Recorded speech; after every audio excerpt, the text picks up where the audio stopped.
Amigos e amigas samurais, tudo bem com vocês? Sejam bem-vindos a mais um vídeo do canal Shogunato Brasil. Eu sou o Rafael e hoje vou falar com vocês sobre os três grandes unificadores do Japão. Três grandes senhores da guerra que deixaram sua marca na história japonesa. Bem, o primeiro deles foi Oda Nobunaga. Ele era filho de um senhor feudal de pouca importância, mas que aos poucos foi crescendo e crescendo. Só para vocês terem ideia, ele conseguiu vencer uma guerra civil para ver quem ia suceder o pai dele.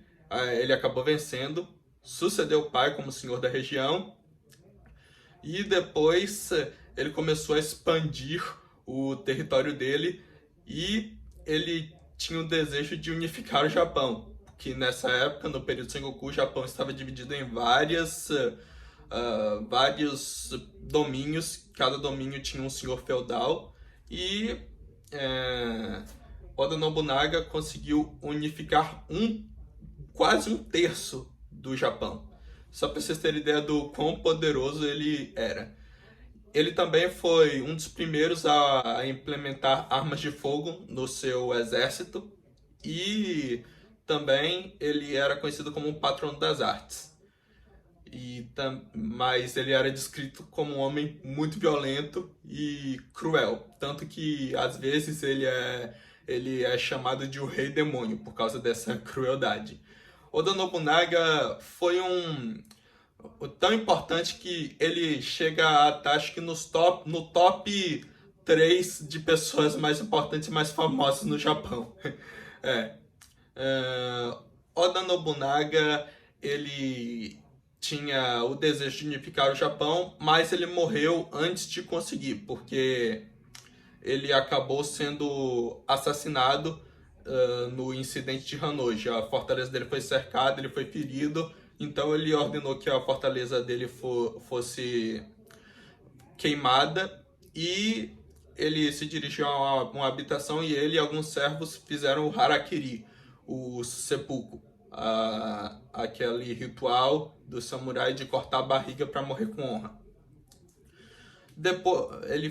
Esse incidente de Hanoji foi feito por um dos generais de Nobunaga. Ele havia traído o mestre dele e acabou assassinando Nobunaga. Mas o próximo dos três grandes unificadores do Japão, que é Toyotomi Hideyoshi, ele era um dos generais de Nobunaga.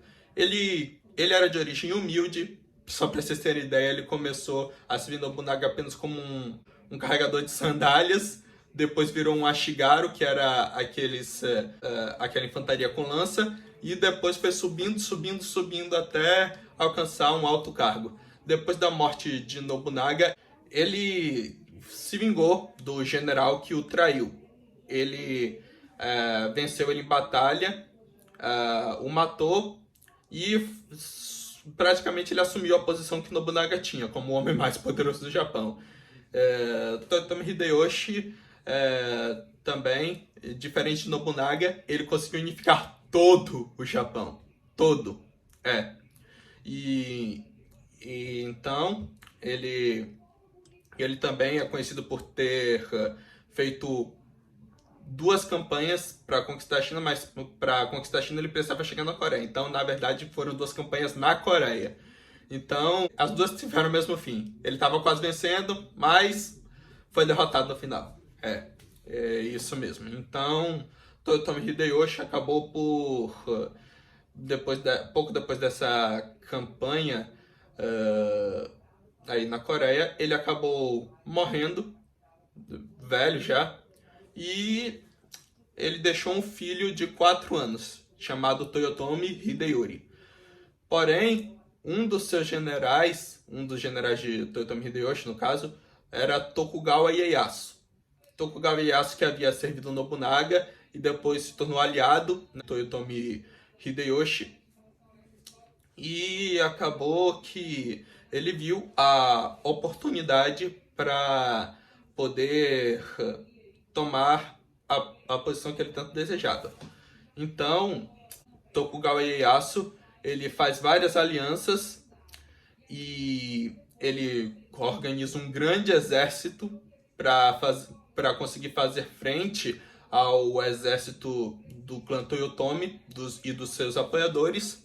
E é então que, na famosa batalha de Sekigahara, o Tokugawa Ieyasu consegue vencer os apoiadores do clã Toyotomi, liderados por Ishida Mitsunari, e então ele se torna o homem mais poderoso do Japão.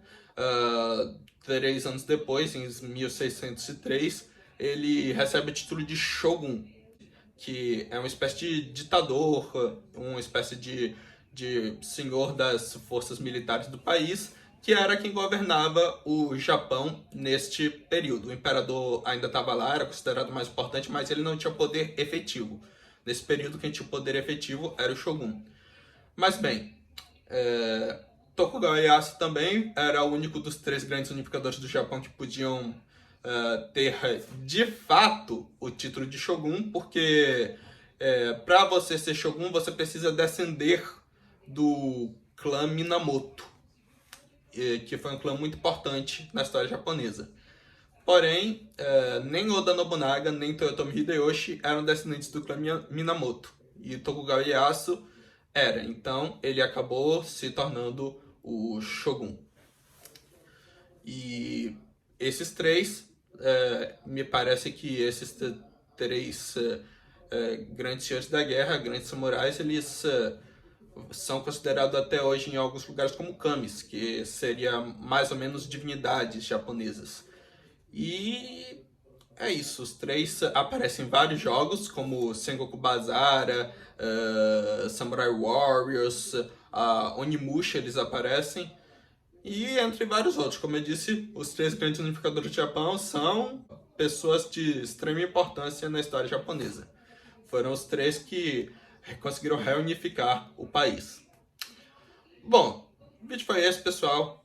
Mais uma vez, eu espero que vocês tenham gostado. Não se esqueçam de deixar o seu like, se inscrever no canal para ajudar o projeto a crescer, para eu conseguir contar mais histórias dessa cultura tão genial, tão fascinante que é o Japão para vocês.